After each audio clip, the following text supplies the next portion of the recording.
So, for those of you who missed it yesterday, we are no longer doing daily recaps on MyOY. We're going to be doing series previews on MyOY and a whole bunch of other stuff. But daily recaps will not be happening on MyOY. And now I can tell you the reason.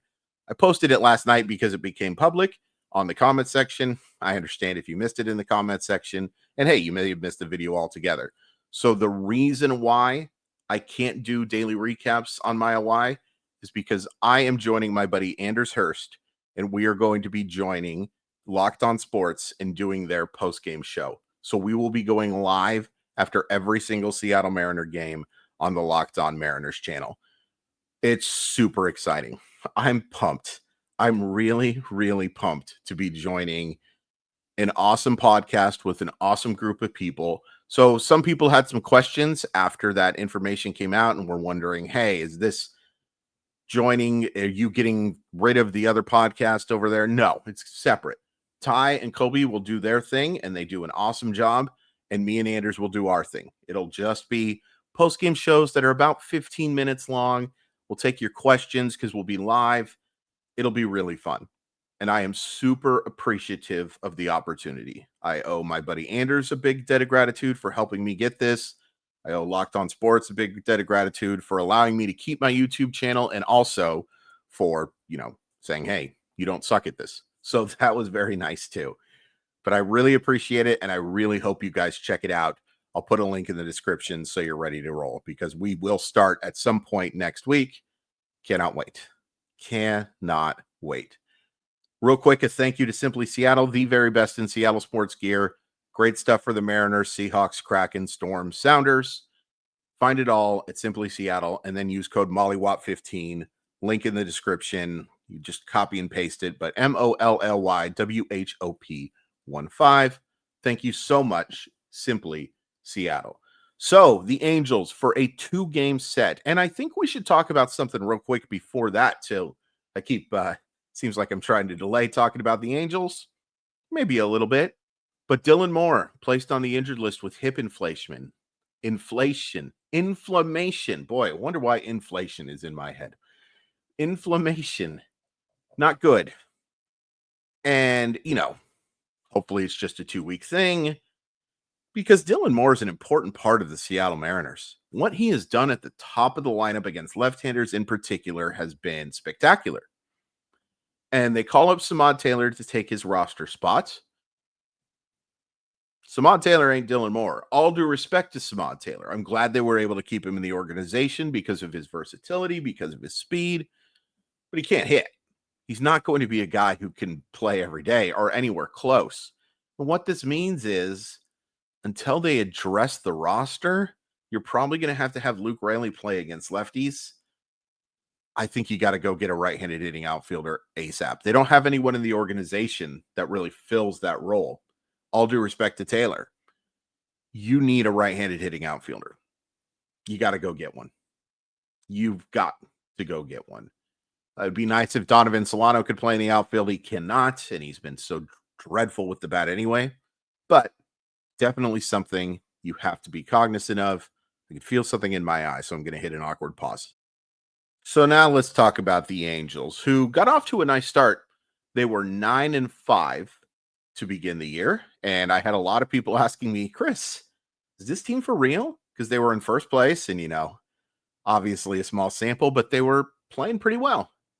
Well, I told those people no, and I don't feel bad about that answer. Number one, even if they were playing as good as they were then, I would still say no because it's such a small sample. And number two, because they're not very good, and because they've gone 3-10 since. They are 12-15 on the year. So what I thought we would do with these previews is take a look at some of the key players, take a look at the pitching matchups, and just kind of take a look at what the team is doing well and what the team is not doing well. For the Los Angeles Angels, there's not a whole heck a lot of well.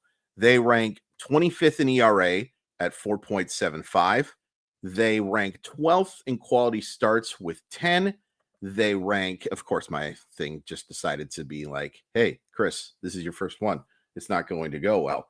But it gave you those stats. 1.46 whip, which is 26th, and a batting average allowed against of 263, which is 26th. And yet, they are so much better pitching wise than they are on offense. Well, for the most part. 25th in runs with an even 100. They are 29th in batting average at 212. They are dead last in baseball with a 267 on base percentage. Now, the slugging percentage of 388 actually puts them in the middle of the pack. They've got some guys with some pop that we will talk about. But this is a bad baseball team. This is a baseball team that does not have strengths. And that's so weird to say because if you would have told me the Los Angeles Angels don't have strengths 6 years ago, I would have said, what are you talking about? How could that have gone wrong? Well, unfortunately, injuries and seeing a little someone go away have very much hurt the Los Angeles Angels. And on top of that, just building an incomplete roster behind them. I think the biggest key to this series is keeping Mike Trout from beating you. Now, look, Mike Trout is hitting 170 on the season. He's struck out 34 times in 100 at bats, but he's also hit 9 homers.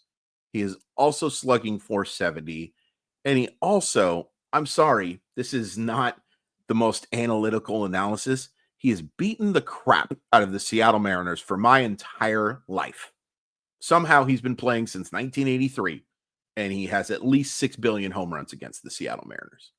He has destroyed the Mariners, but even still, the 9 homers show you the power's there, and Mike Trout is way too good a baseball player to be 170, 261 in average and on-base percentage. He's a really good player.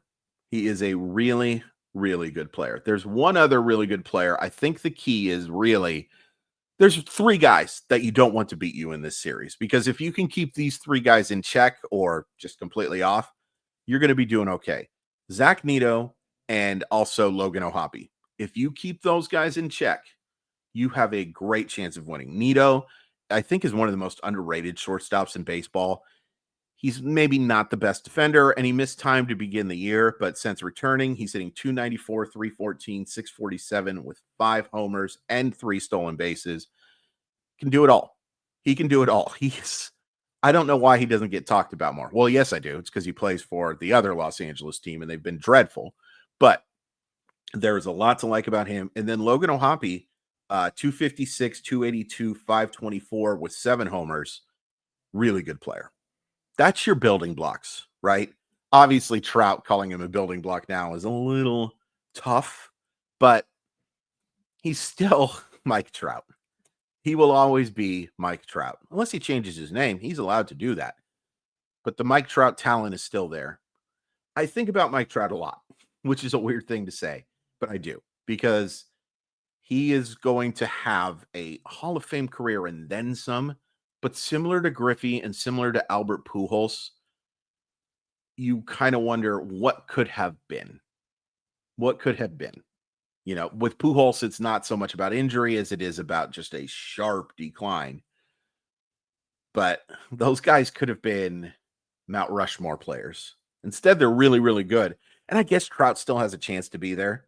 He's only 33, but there's no denying that things have slowed down. Some other guys to keep an eye on, Taylor Ward, the most inconsistent hitter in Major League history. Slight hyperbole there, but not really. He's off to a tough year, 633. Jorge Soler, starting to swing the bat a little bit better. 4 homers, but only 9 RBI, which tells you that guys are just not getting on base. Noted Mariner clobberer Luis Rengifo, who is starting to swing the bat a little bit better too, because these numbers were way worse when I did a write-up for him for NBC a little bit ago. He's hitting 242, 270, 326, 1 homer. I would imagine he starts going, and boy, I'm hoping it's not this week, but he will get going. Travis d'Arnaud, a guy that they paid a pretty hefty sum of money to, has been atrocious. 33 at bats, 152, 176, 212. This is a bad lineup. This is a very, very bad lineup. It was when I hosted for Ian and I had a Mollywop Monday AL West preview type thing.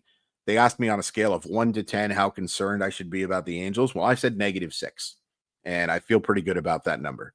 I feel pretty good about that number, even though it's not very nice and physically impossible. Let's take a look at the pitching matchups. For Tuesday's game, we've got Jack Kokonowitz. It's such a funny name to say. Kokonowitz against Bryce Miller. And then we have noted Mariner, former Mariner, Tyler Anderson going against Emerson Hancock. Kokonowitz is interesting. He doesn't miss bats whatsoever. Just doesn't do it. He makes Emerson Hancock look like Andres Munoz. He just, it doesn't happen. But what he does do is he locates. He throws pitches for strikes. He generates ground balls.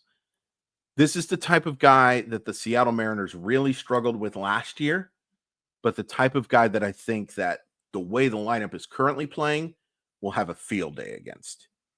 They should anyway. They absolutely should, because, you know, even pitching in T-Mobile Park, and I can't help but note that a guy like Kokonowitz would do so well with every pitcher would, but I think he would do really well in this type of backdrop, even with maybe not the best defense behind him. But I do think that this is the type of guy, with how they're swinging the bats right now, I'll be surprised if they don't put up a 5 spot. And Bryce Miller should have no problem handling this Los Angeles lineup as long as he keeps the ball in the park and at home.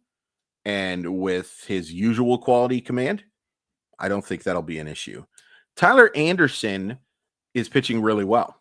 Tyler Anderson was a guy who signed a 3-year, $39 million contract, and it's gone okay. He's not the reason the Angels stink, that's for sure. It's definitely not a reason why they're competing for a championship, but one pitcher cannot do that. I think we know that 5 pitchers cannot do that based on last year. But he's a solid pitcher. He doesn't have elite swing and miss stuff, but he's an uncomfortable at bat. He is someone who I mentioned on my article with Emerald City Spectrum, and please go check that out. I wouldn't hate the Seattle Mariners if Logan Gilbert were to miss significant amounts of time to go try to acquire. I think he would be an upgrade to the rotation, and you don't need an ace. You just need somebody, in case Logan Evans and Emerson Hancock aren't good, you need someone in that regard. So this would be a series to me that a split would be okay, but disappointing. This is a series you should win. You should take both of these games. The Angels are bad. The Mariners are pretty darn good, especially right now. I don't see any reason why they shouldn't be able to take both. I think you have the pitching advantage in one game, and I think the lineup's good enough to overcome. And Emerson Hancock has pitched well in the last 2 games. You definitely have the pitching matchup advantage tonight. Say you have the disadvantage the next day, but at home, you should win that game. A split is not the worst thing. Losing 2 would be really bad and would be super disappointing because, of course, it's not ending their season or anything like that.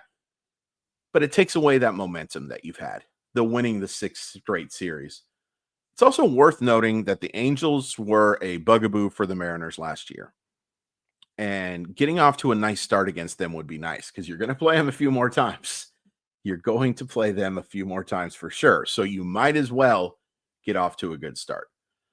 Let me know what you thought of the format. Please hit like. Please hit subscribe. Please congratulate me on the new opportunity. I am hoping to have another new opportunity to announce soon that won't affect this channel at all. But I'd really appreciate it if you loved me. Thank you so much for tuning in.